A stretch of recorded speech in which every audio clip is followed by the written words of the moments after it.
Okay, so that's what you mean by the 3 red rings. Can you point out the 3 rings on that Yes. system there? There's one there. This one, Yeah, that one. that one, and that one, 3 there. In an anti-clockwise kind of motion. Yeah. The top right hand one missing. So what does that actually mean then? Basically, the 3 red lights is an overheating issue with the system. Right. It gets too hot with itself. Yeah. And basically puts itself in a lockdown state, so to get repaired before it does any more damage to itself. So it's like a warning signal to Like say, a warning system, yes. get it repaired before it does any real damage. That's correct, yeah. Okay, I see. So what do you have to do now then to get rid of that? What I'll have to do once I turn the power off is strip down the system, Yeah. right down to the main board component. The graphics chip is the part that overheats on the system, and what we'll do, and then I'll guide you step for step through there what I'm doing. Okay, lovely. Okay then, thanks. And off, and already we can see there's a lot of dust. Right. So that's probably one of the causes. Probably the cause of the overheating issue, and that's the top panel. And again, just see lots and lots of dust on there. Yeah. And they need a good clean out. There's a warranty sticker just here. So if someone tries to repair this at home, you can always tell because the warranty. You can always tell if it's been opened. Yeah, because the warranty sticker will be broken.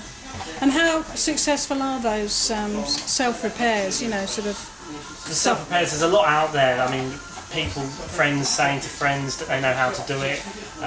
Videos online floating about on how to repair the 360 repairs.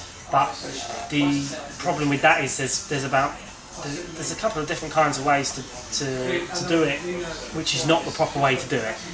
One of them is the towel trick, where someone wraps it in a towel and it causes it to overheat. Now that will cause damage to the main board itself. You're not regulating the temperature, and you will just have problems. If not, it will be a temp fix basically. Yeah. And will only last for a couple of weeks if it does work. And could damage it altogether long term. It would more likely damage it more than anything at all. There's never been a fully repaired one from a towel repair. So basically, with your system, it's all controlled. The actual temperature is controlled. We can see what exactly the temperature is on Celsius. We can regulate the temperature. And we have to obviously keep it slow at first and speed it up at the end. Otherwise it would cause warping to the main board. So which is nothing that you could do with a towel, is it really? You can never do it with a towel, no. So it's one of the main layers up. As you can see, there's just lumps of dust everywhere. Those sort of things attract dust, don't they? They do indeed. The dust attracts all consoles. There's no way you can help it, but you should at least get some sort of health check done to it at least once a year.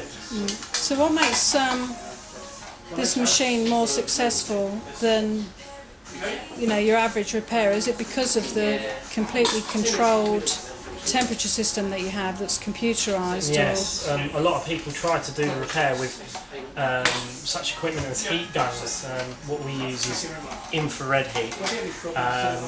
Basically this heat can be controlled at a very small point, and at a certain temperature obviously again a heat gun loses, you can only do one side of the board, not both at the same time. And also a heat gun loses, you can't regulate the temperature basically. Here we have a finished rework board that's just come straight off the rework machine. What the stages are next to do to this machine, first of all, is to put fresh paste onto these chips here, especially on this small one as well, on the graphics chip. And what we have to do is get the heat sinks that were previously on there, and what we have to do is take off each 4 of these bolts or screws with holders in that held originally the X clamps. Same with this one here. We've got the X clamps basically just hooked onto these screws that screw into there.